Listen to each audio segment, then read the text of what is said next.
Hello, good evening, and welcome to the Ops Room, where we're meeting once again to talk about wargaming in all of its manifestations. Today, we are joined by two serving British Army infantry officers who are prime movers behind UK Fight Club. Ed Farron is a regular company commander who served in light and armoured infantry roles at Army headquarters and has instructed at the Royal Military Academy Sandhurst. Ed was one of the original co-founders of UK Fight Club.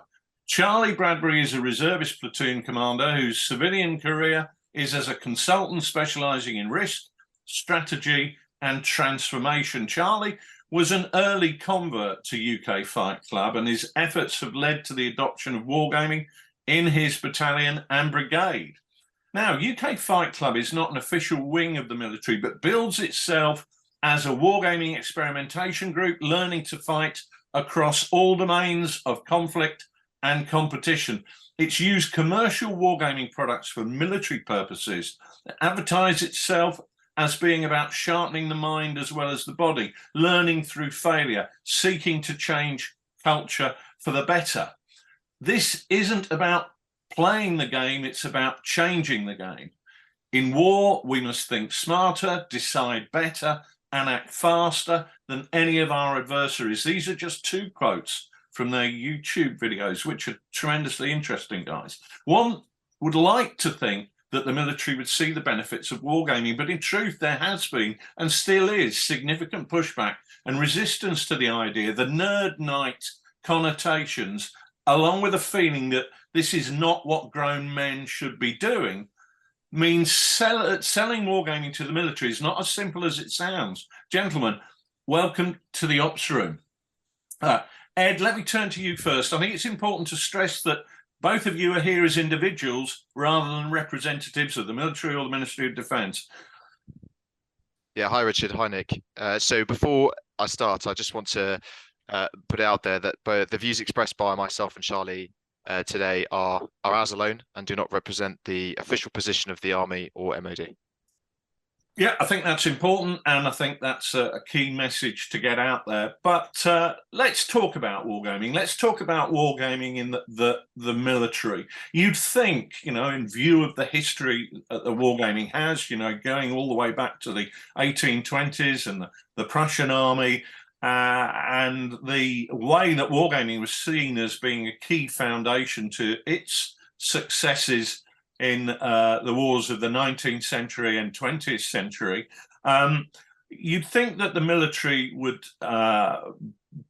be embracing wargaming in all of its all of its embodiments. But what's been your experience? Can I ask you first of all, Ed, what's been your experience with wargaming while you've been in the Army?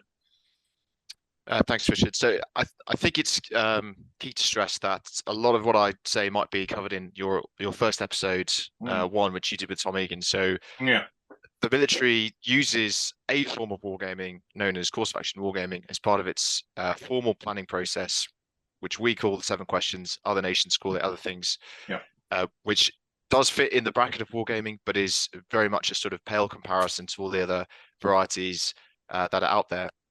I suppose formally, I've not really approached it until I've been taught it on a simulation course at Shrivenham, where it was part of the curriculum, and most of the curriculum was focused on computer simulations and how they fit together and the connectivity and networking.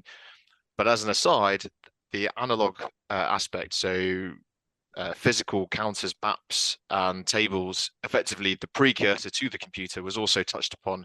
I think both to introduce why computer systems often are quite analog in their approach, i.e. they're digitized analog rather than pure computerized systems, but also what you can do if you haven't got the resource or programming capacity to do a computer system.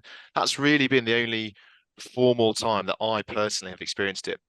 Now, between me joining and that point, I've come across wargaming in various forms myself, and then I've tried to apply that in the military. So I certainly have seen it utilized more, but not formally been done to me by the system.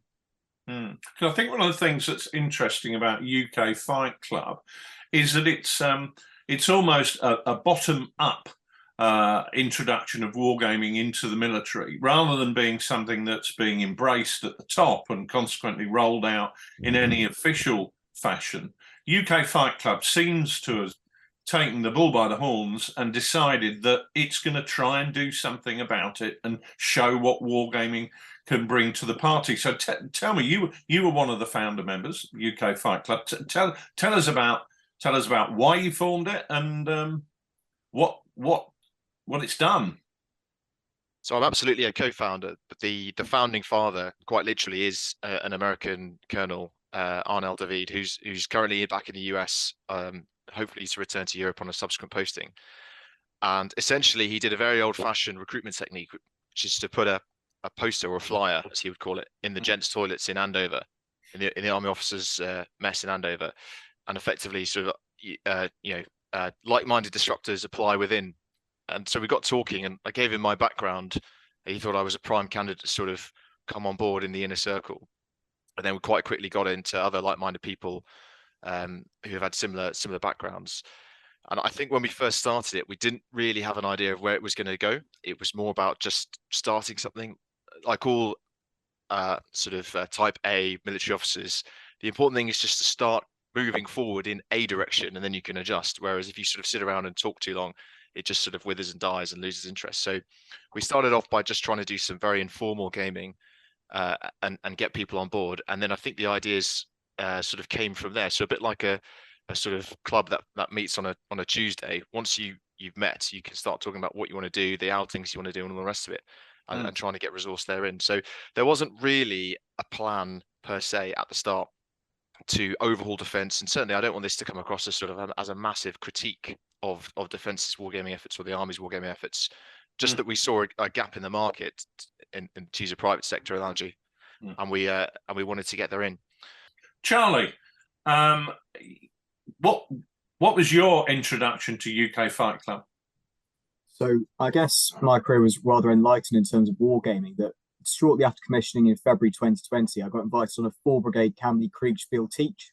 Oh, right. And that was like a 3.5. Well, yeah, I thought you'd be interested in that. And that was sort of 3.5 days. And that was the commander 4 Brigade wanted to put that on for the troops. And it's a theme we'll come back to, I'm sure. And I'm sure Ed will mention that wargaming is often, if a commander views it important, it's pushing their formation. Yeah. And it's only the interest from on top that sometimes gets that wider buy-in. So I did that teaching for Camley Kriegspiel. And then about 2 months later, I got an email from the adjutant saying, you did this, typical in officer fashion. We've heard something about this fight club. Do you want to get involved and basically be our representative in the unit for it? Because again, 4 Brigade Commander was pushing for it. So suddenly every battalion started showing willing. And then obviously got involved and we started running fight nights and a whole range of things, which I'm sure we'll discuss in a bit more detail later. But in terms of compared to Ed's career, I think I was quite fortunate that I got introduced very early on and I had a very lucky pathway to be involved. Whereas I think for a lot of officers, you just don't touch it until you start doing JOTAC, COA wargaming kind of thing.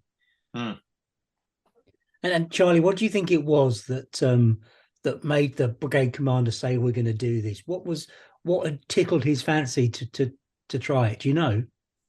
Unfortunately, because I was very lowly second lieutenant when I first started, I wasn't quite sure.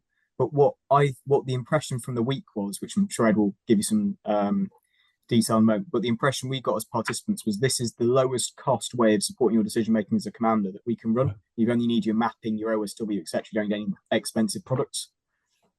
Yeah, I think that's very valid, and certainly one of the things, because I was involved in developing the Camley Kriegspiel at the outset, and it, you know, I've said before, but Camley Kriegspiel, development of the Camley Kriegspiel was a little bit like designing a racehorse by committee. Once you tick off all the things that people want, you tend to find you end up with a camel rather than a racehorse. But nevertheless, one of the prime important things that was seen about the Camley Kriegspiel was the fact that it was tremendously low cost. Once you'd got your 1 to 50 or 1 to 25,000 maps, and once you'd got your rules in place, you could really roll that out when deployed anywhere around the globe, rather than relying on some kind of computer system which you need to be, be able to access that and input the data and then get the data out in a format that's usable. The Camley Kriegspiel was meant to be something you could use you know, when you're in a tent in a Baltic forest. So that it's interesting to hear that the benefit of cost is recognised, because that's certainly you know, important in any organisation these days. But I think the portability factor is just as important. So Richard, I think I've got the answer to your question, because the timing would suggest that what had happened is it had been sort of rolled out at sort of general level after a couple of presentations, such as the Connections Conference. Yeah. And it had buy-in from the top, but that buy-in was very much sort of mandate its use further down the chain. Yeah. And so Charlie's experience is quite typical of what happens when you get a top-down, in isolation, a top-down methodology for wargaming, which is they identify the most suitable target subaltern who either has shown some kind of interest in this field or has been identified as having a background in wargaming, hobby or other, and they are then nominated. The long hand comes down and sort of taps them on the shoulder and says, you are going to be the unit representative for this activity, and this is going to form part of your sort of annual appraisal. And therefore we have enabled it because we've given responsibility for somebody to get amongst it and get the outcome. And whilst Charlie was probably okay with that because he was suited, there are countless other subalterns and other units who would have felt, oh God, here we go. I've got to get involved in something that I'm not really interested in. I don't really understand. And it's probably going to be my worst nightmare, hanging out with long-haired, greasy people who do wargaming. Their view, not mine. And to sort of flip it on its head, people joining UK Fight Club are generally doing it because they're actively interested. It's seen as a bit cool and edgy because it's a disrupting organization on the outside. We're rankless, flat hierarchy. Anyone can come up with an idea. It's almost the antithesis of what you've just described, is with a sort of top-down, the brigade commander's coming, let's all get together and get the Camley Kriegspiel out, make sure we've got it printed in colour this time, Adge. And we're going to do it because he's coming round and the CO is going to come and give orders, and it sucks up 2 or 3 days of the unit's life, which again, arguably is not the purpose of it. No. It's meant to be played much more informally than that. Just to demonstrate that it is being used, and whether it's being used well and lessons are being learnt well is often very much an afterthought. And sort of to come back to your point about the utility of it versus a computer system, well, Charlie's actually in a good position to comment on that, maybe now, maybe further down the line, because he's actually run a similar sort of level of wargaming in his unit using Combat Mission, which is a COTS simulation constructive system. So he can probably talk to you about the sort of level of engagement and setup and all the rest of it that he with the two systems compared. Let's ask him now, Charlie. Can I just be the voice of the common man, Rich? Yeah. So because the military is full of acronyms. Yeah.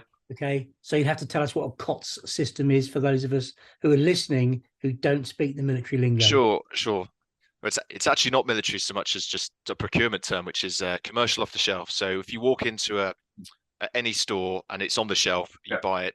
And there's conversations going on at the moment about sort of hardware such as tanks and infantry fighting vehicles. Do we develop our own, or do we buy off the shelf from somewhere else? And then the problem normally comes with integrating with your current stuff. So a COT system being a computer system, that a game effectively that already exists, that's already been marketed and we know works, versus saying to industry, create a digital war game that does all these 3,000 requirements, and only we're going to play it, and it's never going to be marketable to a civilian audience, which normally costs a lot of money and often has trouble implementing. And will be out of date in 2 years' time. Quite. So, Charlie, we've teed you up about 5 minutes ago there. Tell us about your experience of running different gaming systems.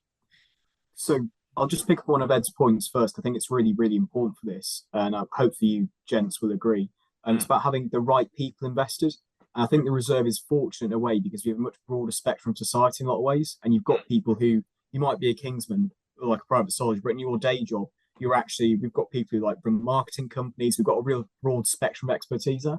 Yeah. So I think it's often a lot easier for us to draw on those people who are actually really capable, really engaged and want to do this. So we're quite lucky in that. Whereas imagine with the regulars, it's yet another task in Zoom officer, in addition to being sports officer, messer, whatever. It's another thing you've got to do. Whereas with reserves, it's the only thing I do outside of sort of, my company 2IC bits. So that's it. That's all you've got to sort of do apart from support company 2IC, which is great. So I would, like you, we're wearing a bit of a commercial hat there and saying, actually, this is a really interesting benefit of having the reserve system where you've got people with real world experience of how things can be influenced and delivered and sold and created. And they're bringing that speciality with them into the military in a way that's creating something that the military can use for its own benefit. I mean, that seems a pretty important thing to me. And also, the fact that people, by definition, if you're in the reserve, you volunteered to do that. The military is something you find interesting. It's not just a job. I hate to say that, Ed. Sorry, but it's not. You're not just doing it because it's the best career you could find for yourself. You're doing it because you are genuinely and actively interested in it, aren't you? So, okay, let's go back to the question. Okay. So we've run Camberley Kriegspiel once and combat mission several times. So yeah. I'll quickly talk about how Camberley Kriegspiel went. Yeah. Very short, very sharp, not a huge amount of engagement. I think there's a whole load of factors about this. It was just as COVID was kicking off, which obviously is not the most auspicious time to be doing anything.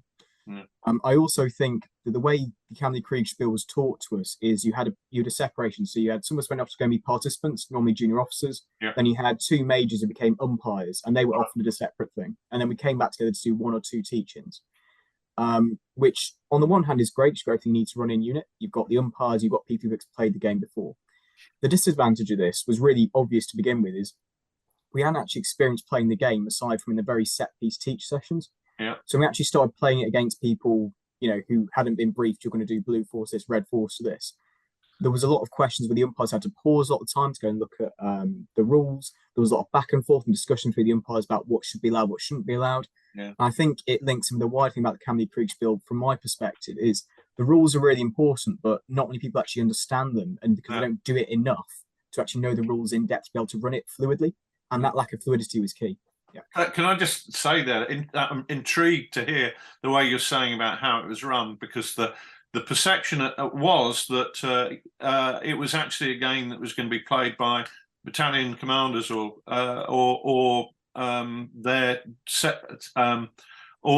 their deputies, because the view was they were the people who would be making those decisions in combat. But that's always been problematic in my experience with wargaming with the military, is to get people of any rank above subaltern to actually take part in a game. It's almost as though they're averse or even scared of having their professional abilities tested in a public arena. That's probably something that I can say more easily than you can, but yeah. If I could just jump in there on some of the sort of highlights that Charlie's experienced with Camberley Kriegspiel, because it leads on to another facet of Fight Club, which is trying to introduce non-wargamers to wargaming. Yeah. And just as my use of the term COTS elicited a pause, what do you actually mean? And there's a lot of military language, from the useful acronyms and terminology to the sort of colloquial, such as DOBY, the Indian for washing, and all the rest of it, which we continue to use regardless of the relevance. So wargaming terminology is not well understood, both in terms of reading it and then manipulating it. So simple things like hexes or area control or point-to-point movement, counters which have values that have states, or blocks that you rotate, or a closed game, an open game, a turn system, phases, impulses, bidding, the use of dice, which is just horrendously covered, or largely just ignored because people just don't want to go there. Yeah, that's why in Fight Club we did develop a manual intro primer game, Take That Hill, using Phil Sabin's base game from his book Simulating War. Yeah, and the whole idea of that is just to force you to engage with the material, so you get more comfortable, so you understand that a hex is a system for delineating movement and ranges, etc. Because there are no hexes in real life, and an early decision in the Camberley Kriegspiel was to not use hexes, was to use the grid system. And then you have the diagonal and the orthogonal problem set. And so understanding the point of abstraction, you can't simulate everything, especially in an analog system, because the limitation of human processing in time means that you're going to have to hand wave some detail that someone is going to really care about, but most people aren't, or you can live without covering it. But then what are the core mechanics? What are the things that really drive it? That's a really important facet of UK Fight Club, is to just get people into wargaming so they understand it, break down the barrier to entry, which is still very high. You know, don't embarrass people for not understanding. Don't start really high up, and then they can go into the areas that they like, whether that's, you know, space, cyber, long range artillery fires, naval, whatever. The purpose is largely irrelevant. It's very relevant to the person doing that journey, but it's not so relevant to Fight Club. The idea is to just get people in to start with and get them using wargaming to in a way that makes sense to them, whether that be analog or digital. So there you go. You've set yourself an objective. What have you done that has succeeded? Well, I mean, we've rolled out this manual game, Take That Hill, to a number of field army units, and you can see on the Wave Room there's a review of it. It probably isn't as well played as I would like, and one of the sort of stretch goals would be to turn it into a digital, still maintaining the entirety of the analog mechanics, just presenting it in a digital manner, either through a browser or an app, because soldiers spend a lot of their time on their phones. And it's more likely they would then engage with the material, but not changing it so that it's so you're taking away the dice rolls or anything like that. You still see all the analog activity that you would do if it was in front of you. But you're presenting it in a medium that they're more used to and more comfortable with, and consequently are gonna use it more than they would. For example, they spend more time on their phone than they do playing Monopoly. So, you know, you present it in a phone-friendly manner, not in a board game manner. Charlie, you were gonna say something there, but I cut in and cut you off. So I'm just going to pick up on two of Ed's points there, which I think are probably the most important in my eyes, and that's being safe to fail and barriers to entry, which is a nice segue into how we did the virtual wargaming. And I'll have hands up. We got this really wrong to begin with.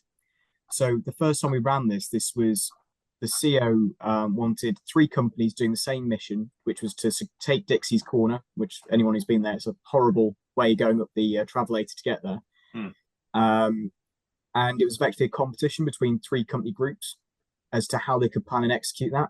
And that made people quite fractious when the sim wasn't, when the fidelity wasn't great, or there was challenges in simulating what they wanted to do because they couldn't do everything in the simulation. There were certain constraints, and that basically switched off a few people to the Wargame Initiative as well. You know, if I'm going to be judged on this and it's not good enough for me to do my planning from the CO, I'm going to look bad in comparison. And I think we got that really wrong. And I think how we've run it better since then is it's a safe to fail environment. So we don't necessarily care so much about the first iteration. We've made a focus on the repetitions. So you do your estimate and your orders and your planning cycle on the Saturday. Sunday, you'll do the attack. But then after the first 2 hours, we then got 3 hours aside for you to do repetitions. So you get to do left flanking, you get to do right flanking, you go up the middle, you get more OS, less OS.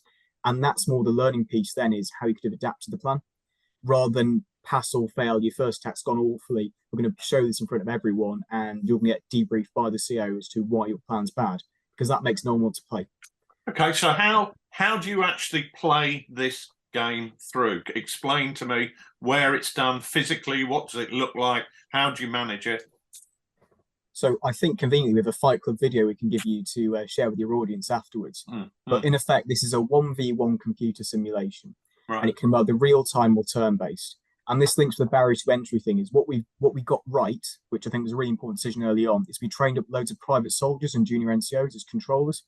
So they'd be the 1v1 controller, which is fantastic. It means if you're an OC, you don't need to learn to play the game. You can just discuss with a controller. And we also have some umpires as well who can go back, and you normally choose a senior NCO or a junior officer who will be the umpire and can go, sorry, sir, you can't quite do that, or the anti-tank capability is these limitations, which is a lot better than some junior soldier trying to explain to the OC why his plan won't work, like the company commander.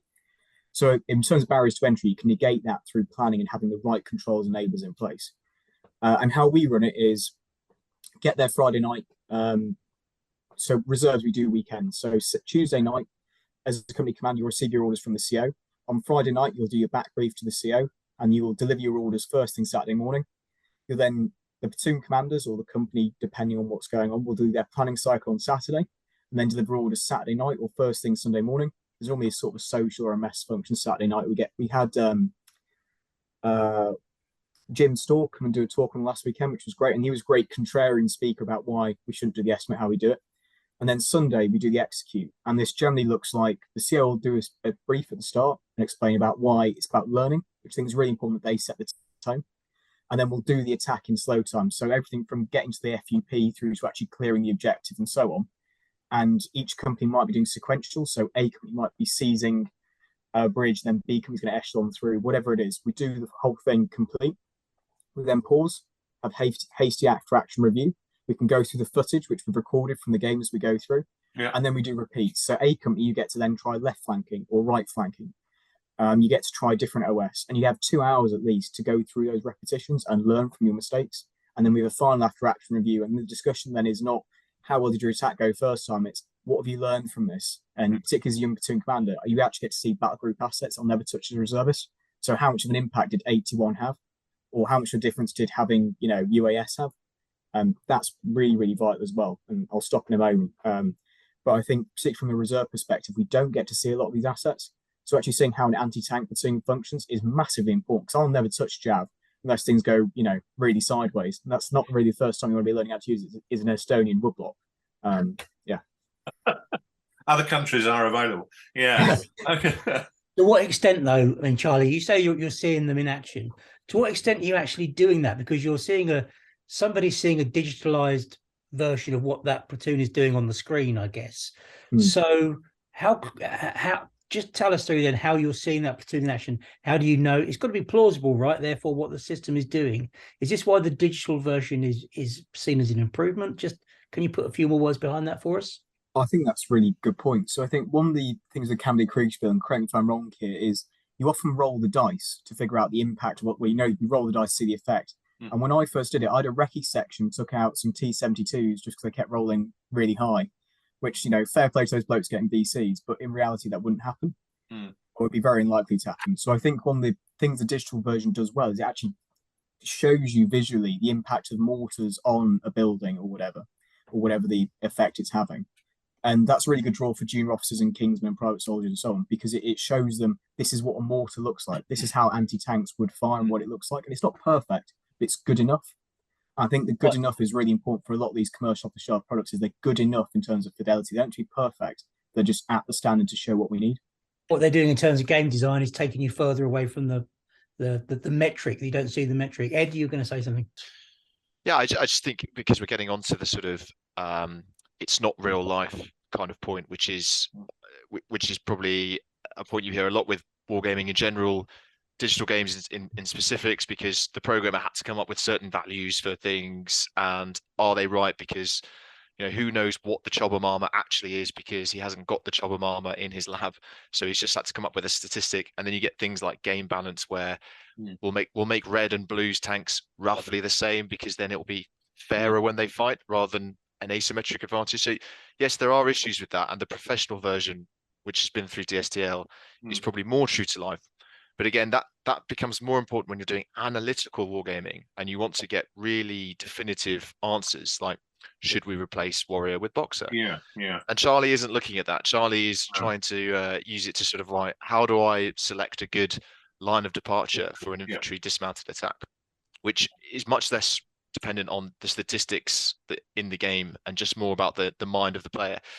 So that the point I would sort of say is that even in live training, we struggle to see the effects of OS, which to break that down is offensive support. So that's your indirect fire assets or your air delivered munitions. I've never really been on an exercise where I can actually see that in real life. Now, if you are privileged enough to be on a live fire exercise and they have it, they're either firing at a distant target, which is not the target they would be firing at in real life because of the safety concerns, or they're firing at a mirror target, which is somewhere else. So really, all you're hearing is noise. And often the people calling in that fire are so preoccupied by what they're doing, they're actually ignoring what you're doing, the maneuver element, and they are actually dropping the rounds on the target beyond the point at which it's safe to do so, because in their view aspect, there's nobody there, because you're trying to superimpose two images on top of each other in the mind. And then when you get into electronic simulation, TES, of effects, which have good aspects, laser tag, but then you go behind a bush and you're invincible to the laser system in its current guise. There are ways to get around that, where it just uses geo locating, so that it puts the round through the cover. If you're in a building, you're invulnerable. You're inside a canvas, at the inside of a canvas wall, inside a truck, you're invulnerable unless the truck has got a sensor And so all these frictions with sort of doing live simulation.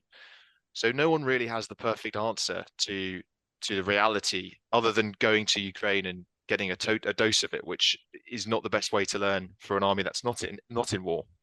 So I do think we just need to bear the realism critique with a pinch of salt and trying to piece these bits together.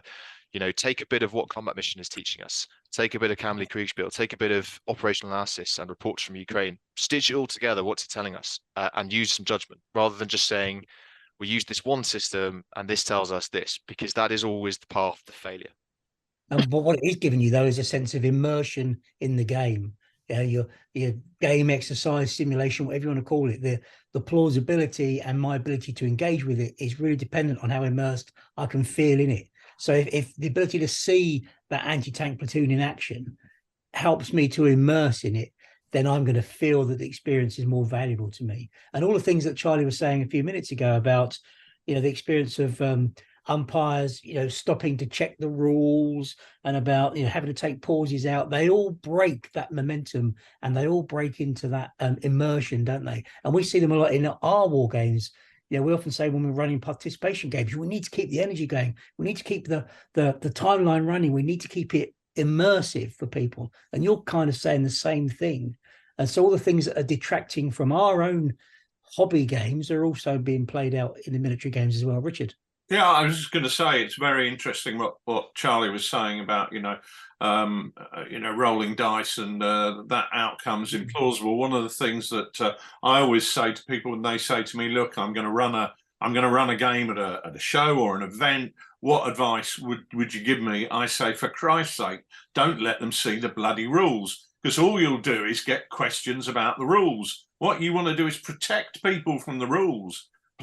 Reading the rules, understanding how the rules work, actually is often a negative for people who are playing a war game. They want to understand what is the situation I'm dealing with? How does that situation then change? So I have to then react, respond, change what I'm doing in order to take that into account. And telling them, well, it's changed because you rolled 5 or 6 comes across as nonsensical to them. You should be saying you don't know why it's changed, but you do know it has changed. How are you going to respond? So just to jump in on that, Rich, I think that's a really good point. That when I first got introduced to Kamli Kriegsspiel, I did read the rules because, you know, I'm a bit of a sweaty nerd and I think that's quite interesting. And I realized that when you co-located the mortar platoon with A1Esh, which is effectively a logistics node, you could fire as many mortars as you wanted, whereas previously you were constrained the amount of fire you could put out. And because I'd read the rules, I could play the game, and I wasn't playing, you know, I was playing the game, not actually learning from it, which is a big difference. So I think you're absolutely right about protecting from the rules, having good umpires who explain it in such a way that you give enough detail, people can make a decision, but not so much that they can just, you know, chin off the actual element of reality. And just to build on what Ed said, there's a really good book, again, because I'm a bit of a nerd, called Brains and Bullets by Leo Murray. Yep. All about the failings of blank firing exercises and stuff. So I think it builds into what we've been saying before, that it's not about having the perfect sim, one of them, it's about having good enough. Because ultimately all of our training isn't going to be perfect, but it's about having the right stack of games and training methods across the spectrum that it's good enough for most purposes. Well, I've run games with Paddy Griffiths, who's now sadly dead, but who was an instructor at Sandhurst on the wargaming side of things, and to see that guy work, it was really quite remarkable. He'd just say, what is the spectrum? What's the range of potential outcomes? Well, it's from there to there. And therefore a 1, we roll a 1 and that's the result, and we roll a 6 and that's the result. The key is to understand what the potential outcome spectrum is.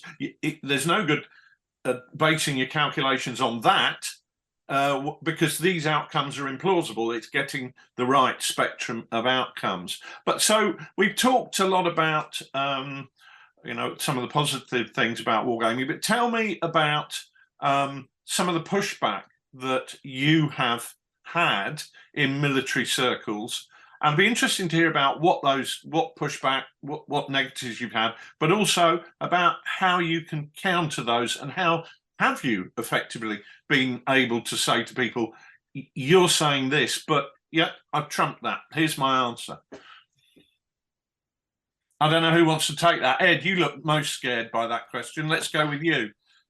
Yeah, I've probably had more pushback than Charlie in my time.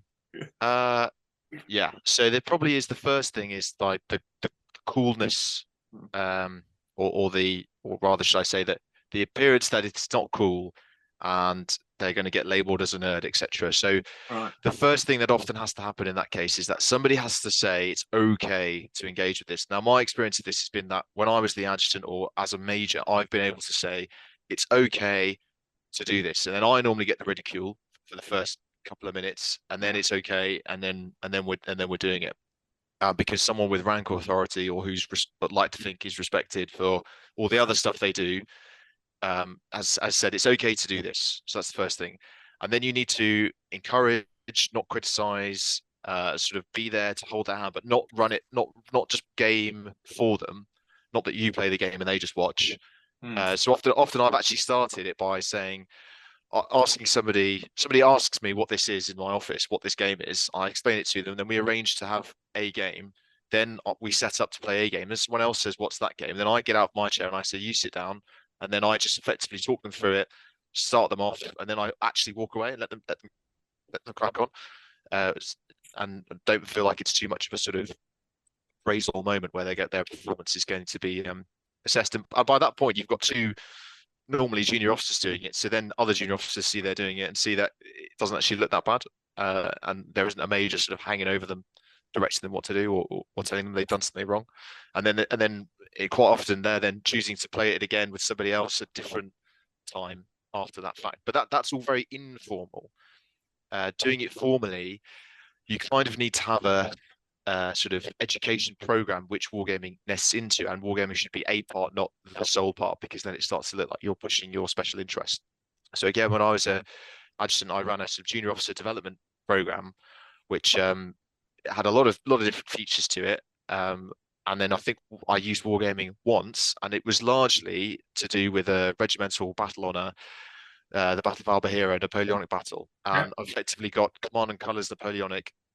Had to buy about 2 expansion packs to get this to the right number of pieces, but set it up as the Battle of Albahira and talk them through what actually happened, showing the blocks, etc. Because then we were going to do a dinner night, and the young officers, as usual, got stiff to do a briefing, a model, and then talk throughout the battle, different extracts. So that kind of brought it all to life. We didn't actually play it properly. We just used it as a vehicle for discussion.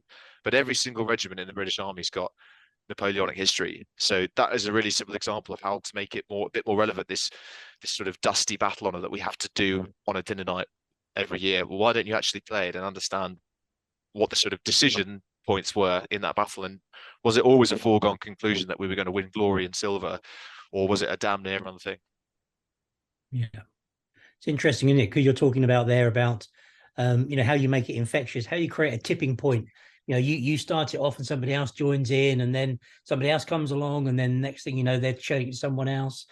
So Fight Club is obviously about creating that momentum, I guess, behind this as a way of working. Yeah, what's your sense about how far you are from a tipping point? Is it something that you see as a very big journey ahead of you? Are you seeing positive responses? Your community is growing. Is that all going the way you want it to? I think so. Certainly, to put the positive spin, I'd say there's been more people messaging and interacting about the subject of wargaming than I think ever before in my career. Whether there's more formal wargaming happening is probably less definitive. So I suppose it's that point about going from informal to formal, to put it on an institutionalized footing, but not to make it something which everyone then hates because it's been mandated and pushed down from above. So there's a resourcing aspect to it, both in terms of what are the games in broader sense, and how are we going to invest in time to learn how they work, and then what are we going to get out of them as the output? Because it's very difficult to sort of argue with the argument saying, well, how is this going to make me a better leader or a better commander just playing this game? To which I would say it's a bit like fitness. At the end of any fitness session, are we actually any better than at the start? Probably not. But we do it 5 times a week. 4 weeks a month, and ultimately that gets us to a point where we are better than before. So it's that kind of a sets and reps model which Fight Club uses as part of its mantra, which we need to instill. But often we're so desperate for short-term results, and the chopsticks example you use, Richard, from your episode 1, It's sort of like, we've done the war game, tick, the war game is done, learning has occurred by osmosis, and we can now move back to the day job of counting stuff and checking things are where they should be and if they work. And unfortunately, that's often a lot of the reaction is come in, run a war game for whatever purpose, often ill-defined. Normally the purpose is to just run a war game, proof of concept that the war game has been run.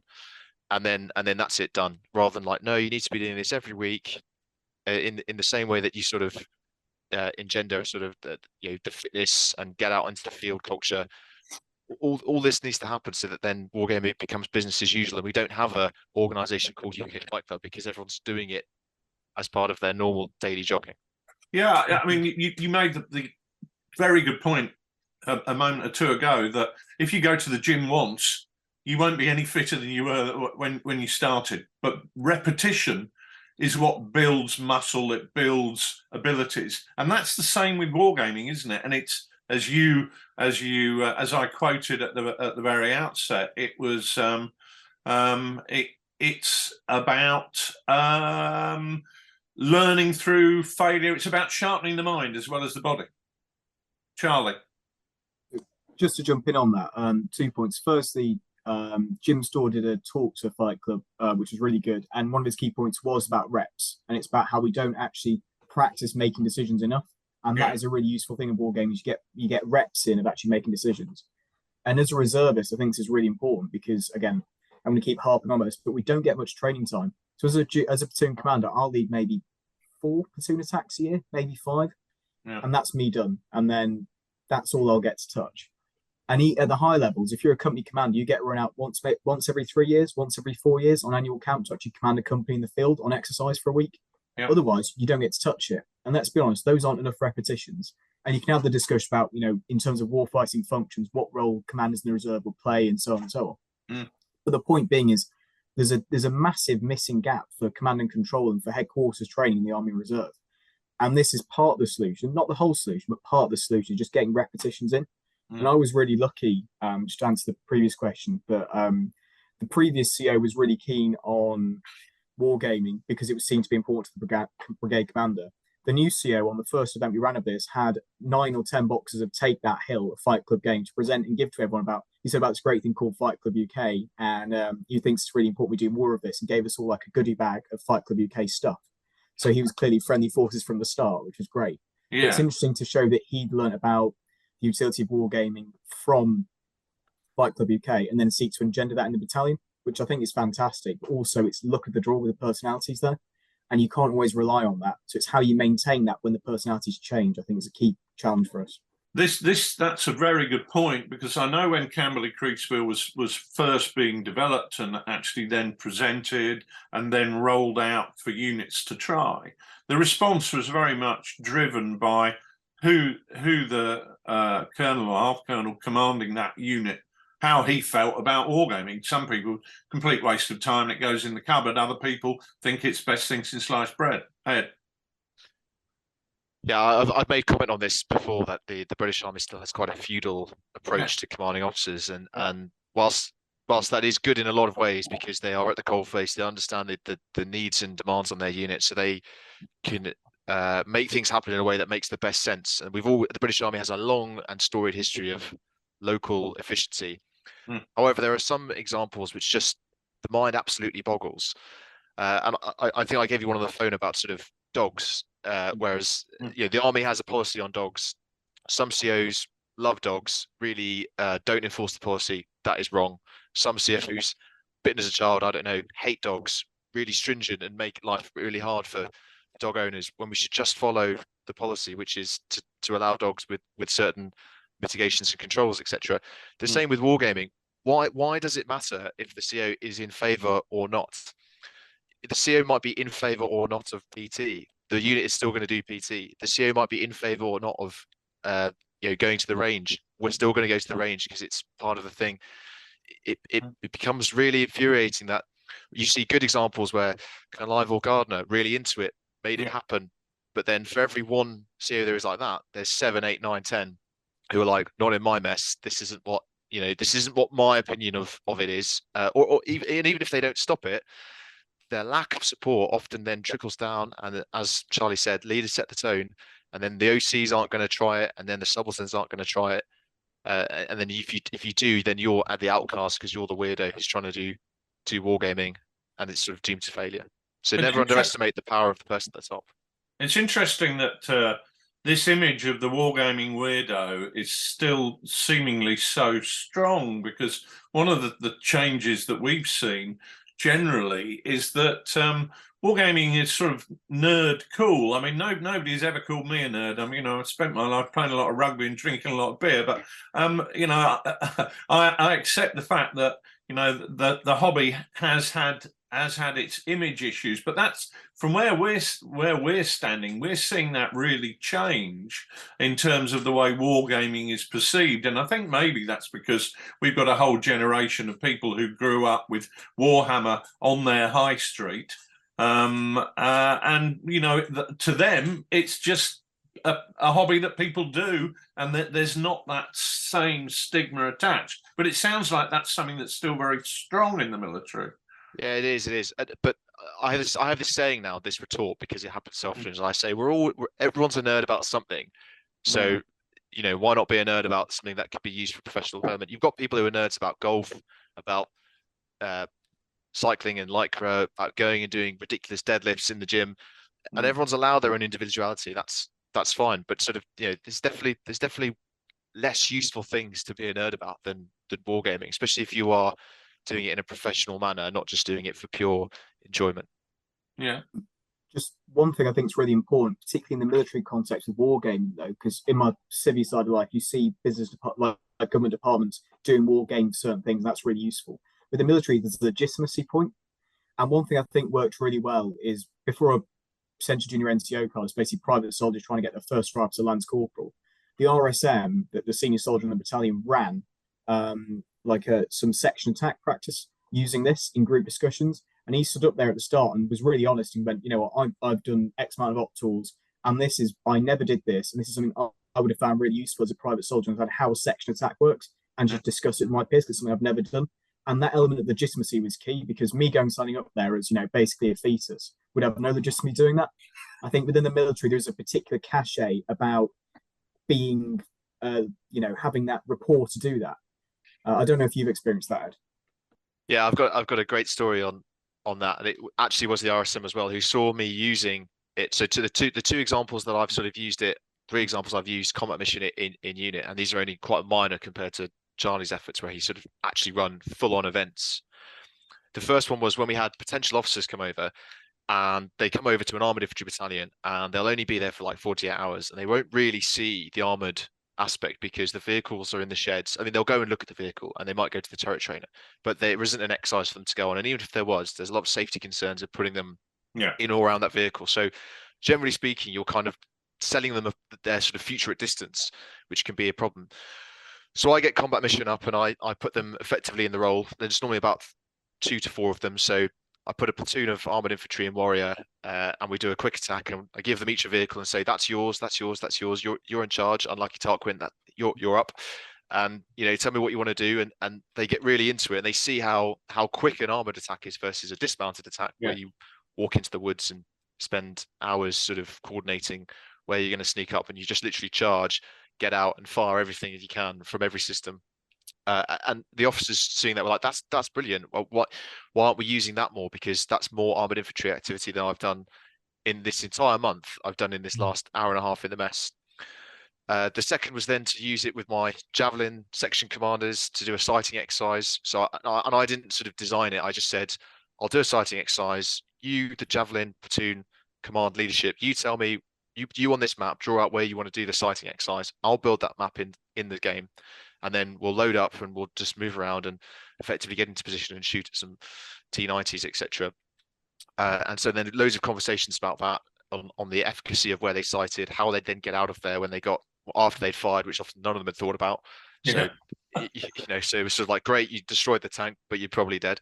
But you're dead, yeah. And we invited loads of other units to see that system, so they could, you know, like, this is the sort of thing we could do in camp repeatedly.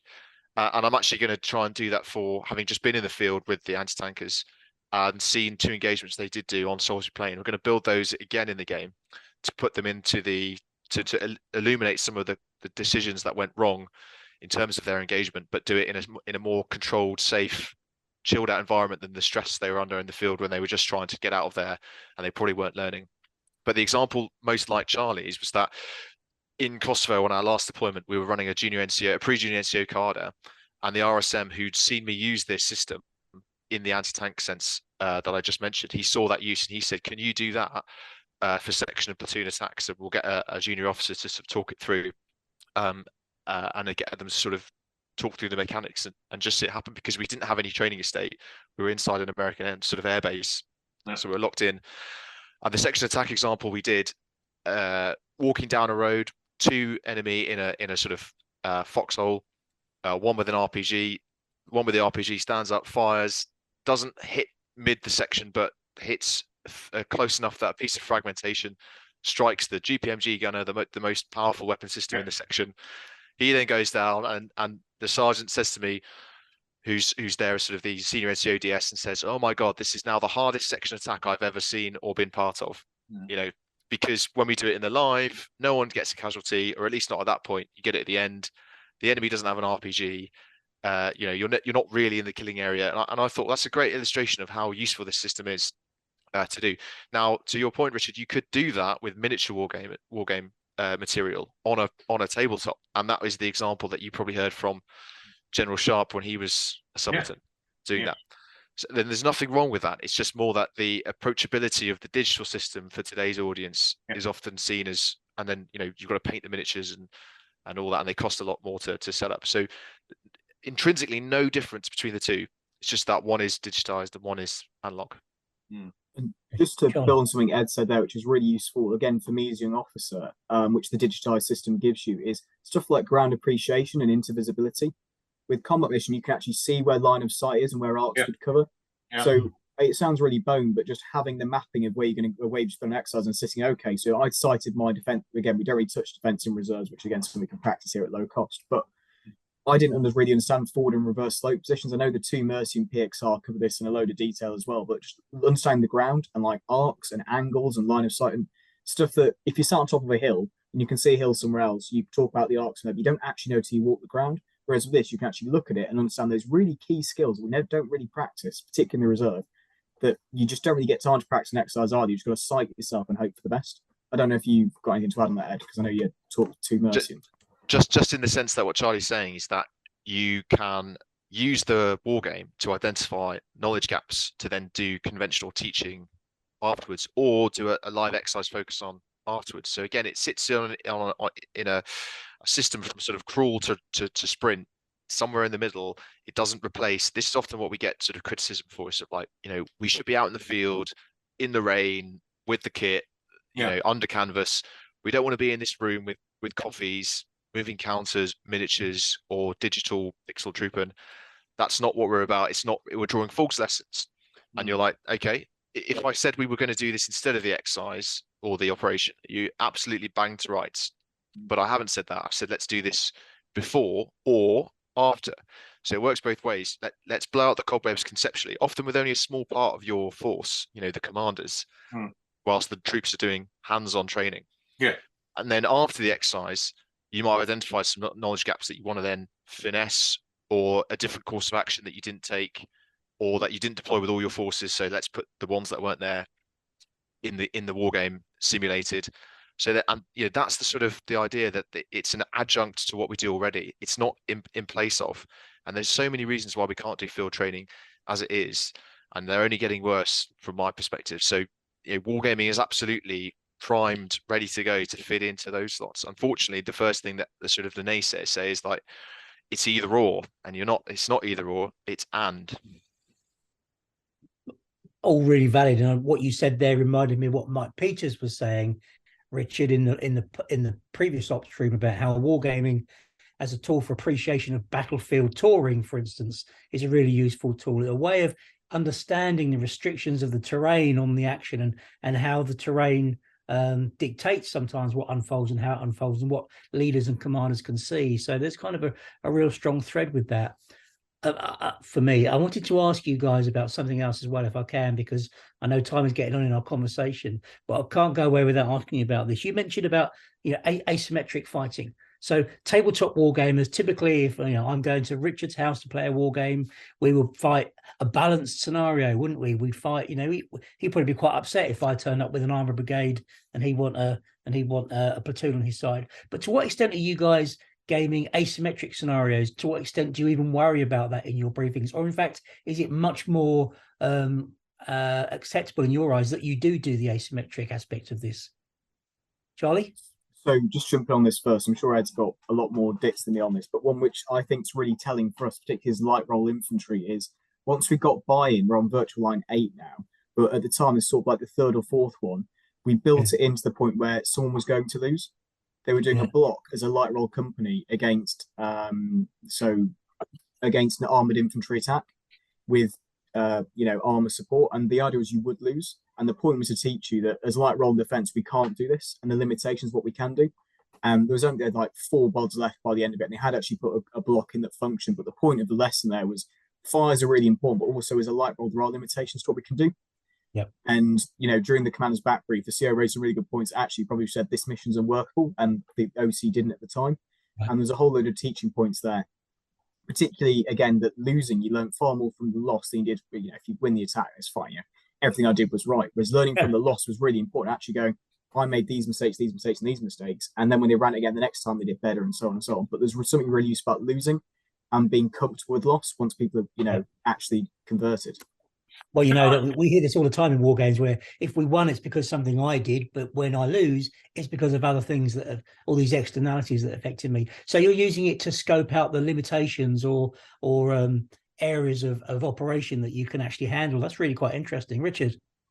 Yeah, I was just going to say, it sounds like if we're saying that the people who are going to be playing these wargaming in the military are not going to be the guys who are commanding battle groups, and are not going to be the guys even 1 or 2 ranks below that. Maybe something like the Camberley Creasford is actually the wrong product, and that what you need is a very different level of game. And it certainly sounds like UK Fight Club has recognised that and has been very active in attempting to present wargaming to people at a lower level, because if you want to build anything, you've got to start at ground level, haven't you?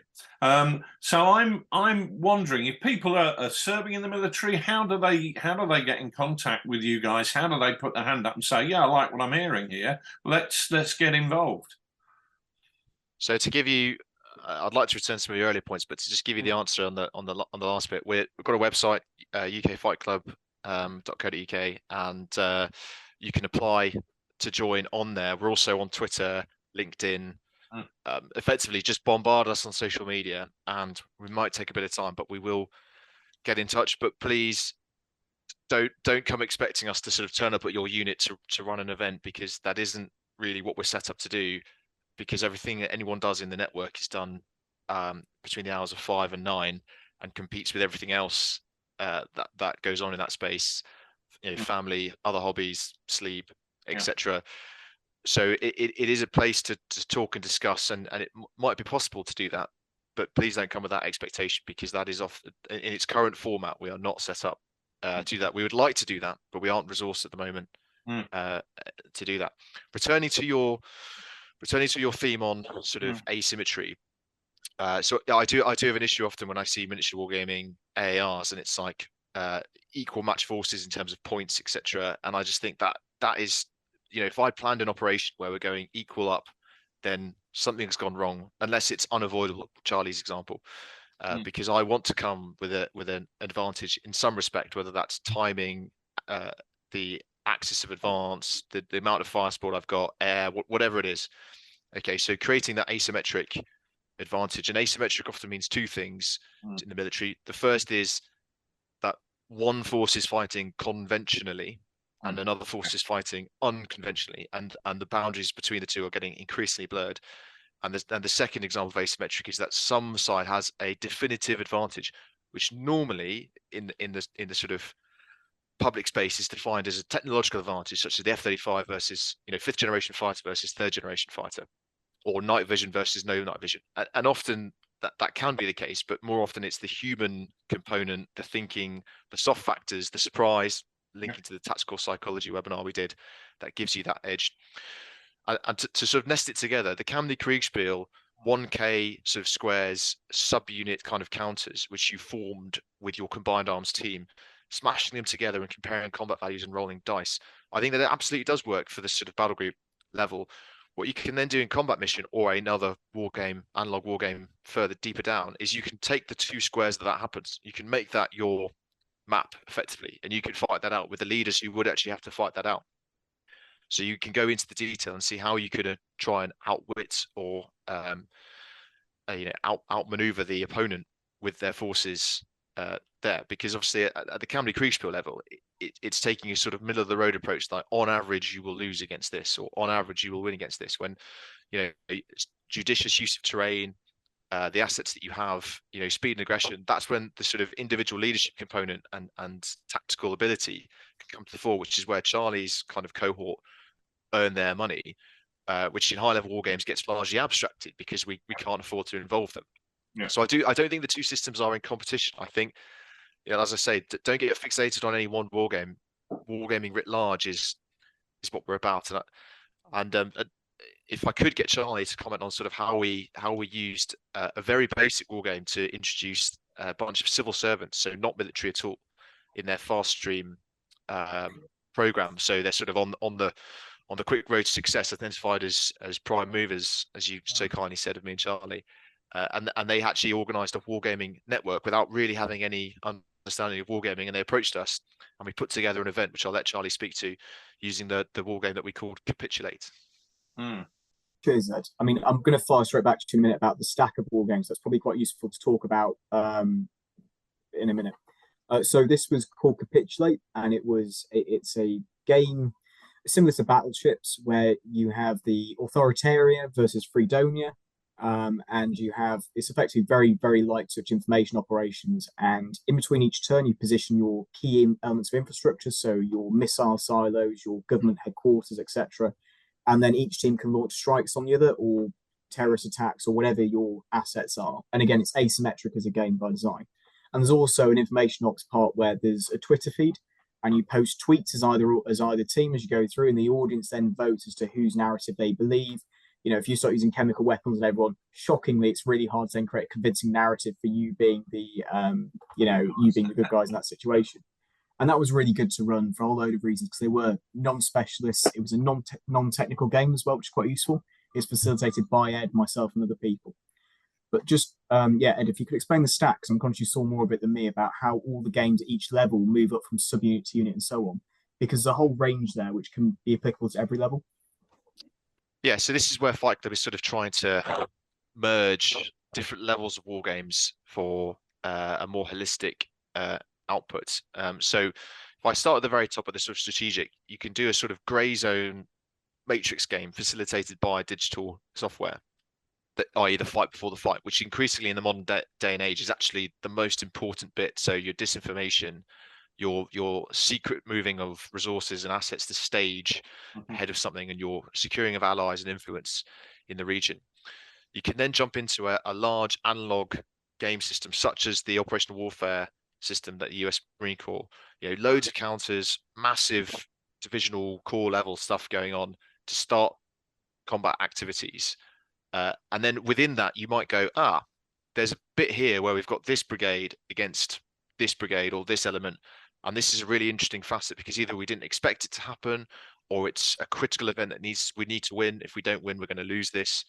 Or this is the first thing. So this is the thing that is more likely to be a known event than events that will happen in subsequent turns. You could then take that and programming it into using a hex and counter game, but digitized, called flashpoint campaigns. So you're then fighting down at the sort of battle group brigade level using that system. And within that, you could then have a confrontation of companies or platoons, which you then take and put into a combat mission, and then you can work down into the detail. And then on top of that, if you wanted to fight the air and sort of multi-domain aspect, you could use command professional to sort of saturate enemy air, destroy enemy air defenses and key C2 and log nodes which could then influence the forces lower down. And when you stitch that all together in a logical planned progression, you can come up with some quite interesting findings. Now, I say that because clearly I haven't been involved in that at my level, because that's all secret and above, but that's a way that running several games in sequence, not knowing when you start where it's going to take you. It's not like saying, like, on day 10 we will do the tactical game and it will look like this, because you don't know. It might be that you never get to a tactical game, and that's actually one of the sort of predictions of future warfare, is saying you won't get to the tank on tank because you've done so much long range missile strikes that no one's got any fuel to get to the battlefield. So that's been taken care of, and that's one of the sort of things you can play out. And did we all think we're going to fight in this bit of the battle space, or did it actually turn out that we're going to fight in this bit of the battle space? And the reserve unit, which was doing rear area security, Charlie's sort of job, gets hit by the enemy spearhead because they came around that way, and we didn't envisage that because our plan, we were so good where we thought we were going to get hit that the enemy decided not to come there. And that's an example of how you can sort of nest games within each other and accepting the limitations of each game, because you don't get a good air component in a lot of the land games, funny enough, and you don't get a good land component in a lot of the sort of air games, and every level needs to sort of focus on a few key outputs, and you need a human brain at the end of it all to stitch it all together and come up with a logical thing. And I think that, for me, that's the difference between just gaming and wargaming. Gaming, we turn the game on, we're playing the game, like bish bash bosh, straight in there. Wargaming, we've developed a scenario, we've got context, we've got players, we have levels of command. Someone's writing orders, someone's giving orders, another person's executing, someone's talking about it. You talk to the red opponent about what's happened, all the rest of it. You're not just playing and like, cool, end of game, log off, done, end of. Nick, sorry, you were going to say something there. There's one last question I want to ask these guys, Rich, because I know we're coming to the end of our time. But I often hear people say amateurs talk tactics and professionals talk logistics, right? So how do we get those logistics? How do you get logistics in? How do we learn? How do we learn from each other about how the tactics and logistics works? What's your thoughts on that? I'll give a really tactical answer while Ed spools up his polished answer. So at our level, on a reserve weekend, you'll do a platoon attack and whatever. The A1-esh, or like basically everything behind the platoon attack doesn't get done. So the platoon sergeant's CASEVAC plan, how he's going to extract the casualties, do ammo resupply and casualty exchange points, never really gets tested, apart from to run the casualty on the stretcher for a K just to do a bit of fizz. So one thing we can do with this, particularly at my level, at the sub-unit unit level, is we can have that discussion, and quite a robust discussion of, this was your CAS plan. Realistically, is this located in the correct location? This is where your ammo exchange point was going to be. Should it have been there? Should it have been close? Should it have been further away? Was it in dead ground? So rather than paying lip service to these things, we can talk about it. Showing it's a bit hard in terms of fidelity, but it prompts a discussion. So at the uber tactical level, yeah, we can do that, and that's really useful. Larger scale than that, I don't know, Ed, if you've got anything to add. Yeah, we do lack for some of the more important facets of modern warfare, cyber, logistics. We do lack war games for that, often because the hobby space, and the sort of commercial sector, which often generates the games which we then feed off, doesn't really view that as very interesting or understandable to lay people, and therefore there isn't really a market for it. But they are absolutely essential, and incorporating them into larger games can be at pains to the training, and then you end up sort of blending it to the point of, well, what is the training focus here? Is it the fight? Is it the G4? The logistics? What is it? I suppose the two answers I could say is, like, we do need to run bespoke logistic war games. The data to feed where they start should be generated from all the tactical fights that we have. So rather than the logistician saying, this is how it works, you say, well, this is what it looked like at the end of the last brigade action. We've got 150 vehicles that need to be sorted out, and we've got this many casualties, and then they'll all protest and go, well, that's not what we're trained to do. And like, okay, got it, but this is the situation. This is on average what we're going to find. So, from there, what are you going to do with your current resource? And then what would you like to have to make this more manageable, and articulate the risk? Medical timelines is a classic one. Every time I see this briefed, I sort of wince, because, we say things like, we're going to get you back in an hour, the golden hour. And, and you just look at the resource and the amount of metal that's winging through the air in a conventional fight, and you just think it's not going to happen. As sad as that is to say, and I think we just kid ourselves that is the, we got used to the sort of Afghan era where a helicopter with a dock will come and pick you up, and and actually, you're more likely to be extracted by a non-medical asset than you are than a medical asset on the battlefield. I know that our learning has been massively enhanced every time we've introduced a deeper level of logistics into our war games. You know, it may frustrate the gamer who wants to play in the hobby environment, because you're giving them restrictions on what they can and can't do, and you're making them think about things outside of their what they would normally want to think about on the tabletop. But from learning and appreciation, adding that in is a hugely important factor, and really, really something I'd love to do more of. I developed a game based on set in the Great War, which was really the whole purpose of the game was to focus on logistics and how logistics and supply levels determine what you can and cannot do. And it was quite interesting because, you know, I'm putting that on for hobby gamers who, it's something that I've never ever considered before, and all of a sudden it's like, hold on, this isn't the war game that it was advertised as. This is an exercise in mathematics and logistics and how we move stuff from A to B. And it was a tremendous insight, but it's not the type of game that's going to be commercially viable. It was just something I did because I thought it was fun to expose people to a different aspect of war and war fighting. But yeah, okay. So tell me, do you guys play war games with toy soldiers in hobby space? I could say that I don't. You don't, right, Charlie? I don't, unfortunately. Right, no, that's fine. That's okay. So the reason I was asking that was I was wondering, you know, if the world of toy soldiers, which is kind of where Nick and I exist, can inform anything in the professional military. But if you don't know what the world of toy soldiers has got to offer, probably the answer is we don't know. I mean, I should have caveated and said I used to, but I don't now. I think that's largely due to storage and overhead rather than a lack of desire. I can give you an example of where I have seen it used. Yeah. It's not where you think. So it was in the Defence Academy, and it was to do with languages, and it was to do with the teaching of English language, military English language, to foreign potential officers who were coming to do at Sandhurst. And effectively, the vehicle to create the language flow was a miniature war game on the floor. And I don't know what rules they used, and I suspect they were very simple because it wasn't the purpose.